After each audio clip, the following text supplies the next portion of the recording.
किस्सा गौतमी और दुहुक का सत्य बहुत समय पहले की बात है। एक छोटे से गांव में किस्सा गौतमी नाम की एक महिला रहती थी। उसका इकलौता बेटा उसकी दुनिया था, उसकी सबसे बड़ी खुशी।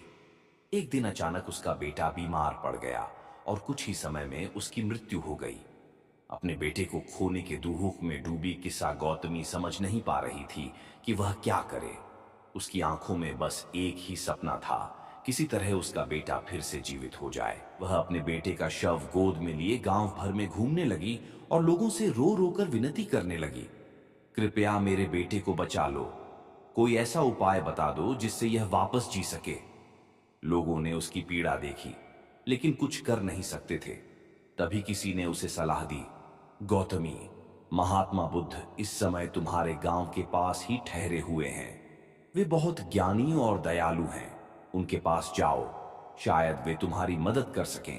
किस्सा गौतमी को यह सुनकर थोड़ी सी उम्मीद जगी। वह अपने बेटे को गोद में उठाए हुए बुद्ध के पास पहुंची।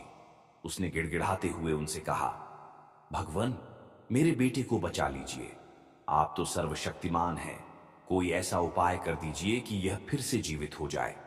बुद्ध ने उसकी बात ध्यान से सुनी और बोले, गौतमी, मैं तुम्हारे बेटे को जीवित कर सकता हूं, लेकिन इसके लिए मुझे एक चीज चाहिए। तुम गांव में जाकर एक ऐसा घर ढूंढो जहां कभी कोई दुख न हुआ हो, और वहां से एक सरसों का दाना ले आओ। जैसे ही तुम वह सरसों का दाना लाओगी, तुम्हारा बेटा जीवित हो जाएगा।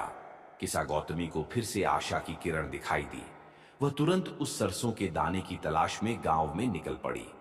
वह एक एक घर जाती और कहती, क्या इस घर में कभी कोई दुख नहीं हुआ? यदि ऐसा है तो मुझे एक सरसों का दाना दे दीजिए। लेकिन हर घर से उसे एक ही जवाब मिलता, हमने भी बहुत दुख देखे हैं, इस घर में भी किसी ने अपना प्रियजन खोया है, किसी ने बीमारी का दुख झेला है। दिन भर गांव के हर घर में जाकर उसने यही सुना। हर घर में किसी न किसी ने दुख का सामना किया था।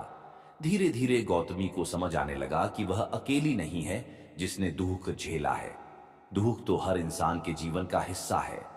वह अपने बेटे का शव छोड़कर खाली हाथ बुद्ध के पास लौटी और बोली, भगवान, अब मुझे समझ आ गया है, इस संसार में कोई ऐसा घर नहीं जहां दुख न हो, दुख से कोई बच नहीं सकता। बुद्ध ने मुस्कुराते हुए कहा, गौतमी, यही तो जीवन का सत्य है। दुख से भागने की कोशिश करने के बजाय उसे समझो, उसे स्वीकार करो, तभी तुम सच्ची शांति पा सकोगी। इस प्रकार किस्सा गौतमी ने अपने दुख को स्वीकार किया और बुद्ध के मार्ग पर चलकर शांति की खोज शुरू की। कथा का संदेश। इस कथा से हमें यह शिक्षा मिलती है कि दुख जीवन का एक स्वाभाविक हिस्सा है।